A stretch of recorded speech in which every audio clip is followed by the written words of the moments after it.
बच्चों, हिंदी कविता जो होती है ना, ये मनोरंजन का साधन नहीं है। मनोरंजन तो करती है कविता, लेकिन साधन नहीं है। ये संदेश भी देती है, प्रेरणा भी देती है ना। और हर बच्चे को 5 कविताएं बुक से हटके याद होनी चाहिए। मैं तो इंसान ही नहीं मानता। मेरा तो जो पैरामीटर है किसी इंसान को मेजर करने का, उसमें कविता भी शामिल है। कम से कम 5 कविताएं अगर नहीं तो मैं इंसान की कैटेगरी में डालता ही नहीं। कितनी बड़ी बात कह दी मैंने। 5 बड़ी कविताएं आपको याद हो तो फिर आप समझो, हाँ, ह्यूमन की लिस्ट में, इंसानों की लिस्ट में आप अपना नाम लिखो, अदरवाइज मत लिखो। बड़ी कविताएं अच्छी संदेश देती है, क्योंकि ये कविताएं दूसरों को संदेश नहीं देती। जब याद होती है तो अपने को भी संदेश देती है। जब बहुत मुश्किल वक्त आता है तो मेरे सच्चे साथी मेरी कविताएं होती है, कुछ गीत होते हैं, कुछ उपन्यास होते हैं, कुछ निबंध होते हैं, कुछ किताबें होती है, कुछ दोस्त होते हैं। तब मुश्किल वक्त में यही चीजें काम आती है। तो सब बच्चों को कविताएं याद होनी चाहिए। At least 5 poem everyone should learn. सबको याद होनी चाहिए। कितने बच्चे करेंगे, कर लेंगे 5 कविताएं? अरे बहुत मुश्किल आसान काम है। तो मैं ऐसे ऐसे लोगों को जानता हूं जो मेरे फ्रेंड है, जिनको 500 कविताएं याद है। ऐसे दोस्त हैं मेरे जिनको 500 कविताएं याद है। मेरा नाम मैं अभी नहीं लूंगा, मेरा नाम नहीं लूंगा मैं भी आपके साथ, ठीक है? लेकिन मेरे दोस्त हैं ऐसे जिनको कविताएं याद है।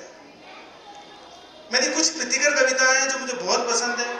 अलग अलग मंचों पे कभी कोई कहता तो मैं सुना देता हूँ, लेकिन आप बहुत छोटे हैं और वो कविताएं आपकी उम्र के हिसाब से थोड़ी सी बड़ी है।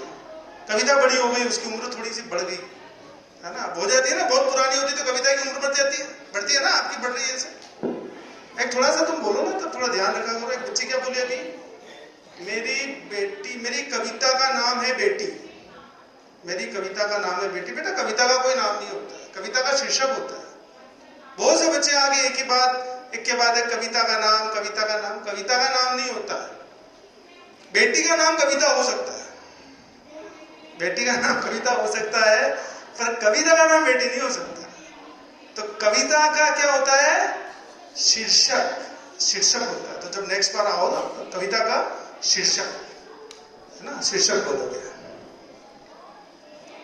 एक छोटी सी कविता, भले मैं 2 लाइन आपको ऐसे सुना देता हूं।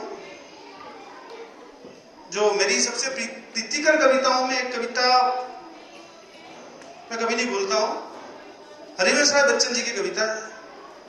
लेकिन वो ये नहीं है कोशिश करने वालों की हार नहीं होती, ये वाली नहीं, गलत सोच रहे हो आप। क्योंकि ये जो कविता है ये सोहनलाल द्विवेदी की लिखी हुई है।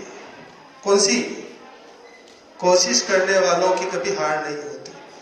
इसमें 2 पैरा तो सुना दिए थे बच्चे ने, वहां तक तीसरा लास्ट पैरा मैं बता देता हूं आपको। इसका आखिरी पैरा था, असफलता एक चुनौती है स्वीकार करो। यह सोहनलाल द्विवेदी की कविता है। जो आखिरी पैरा है इसका, असफलता एक चुनौती है स्वीकार करो, क्या कमी रह गई देखो और विचार करो।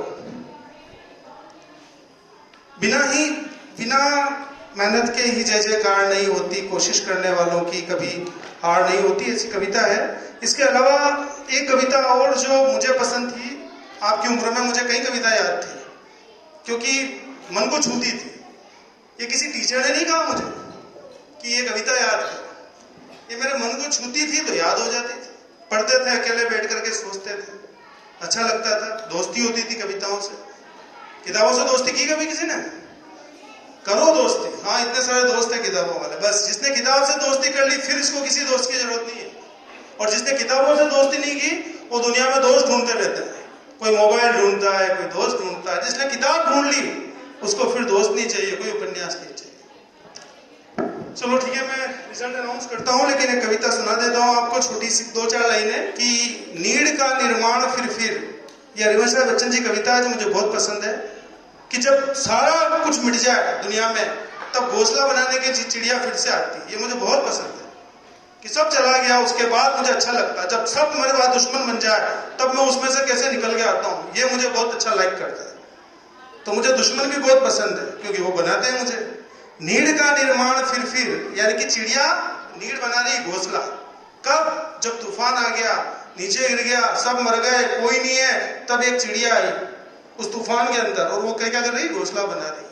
नीड़ बोलते हैं घोंसले को। नीड़ का निर्माण फिर नेह का आह्वान फिर नेह मतलब जीवन, प्यार, प्रेम, उसका आह्वान कर रही कि मैं फिर से जीवन जिंदा कर दूं। नीड़ का निर्माण फिर नेह का आह्वान फिर वो चली आंधी की नभ में छा गया सहसा अंधेरा, धूली दूसरी बादलों को भूमि ने इस भांति घेरा, रात सा दिन हो गया अब रात आई और काली, लग रहा था इस निशा का अब न होगा फिर सवेरा। रात के उत्पात भय से बीत कणकण बीत जनजन, किंतु प्राची की उषा से मोहिनी मुस्कान फिर लेकिन फिर जीवन चल पड़ता है मृत्यु के बाद। ये संदेश है। चलो इसके लिए क्लियर कर दो, कविता अच्छी है। अब मैं आपको रिजल्ट सुना देता हूं, फर्स्ट सेकंड थर्ड।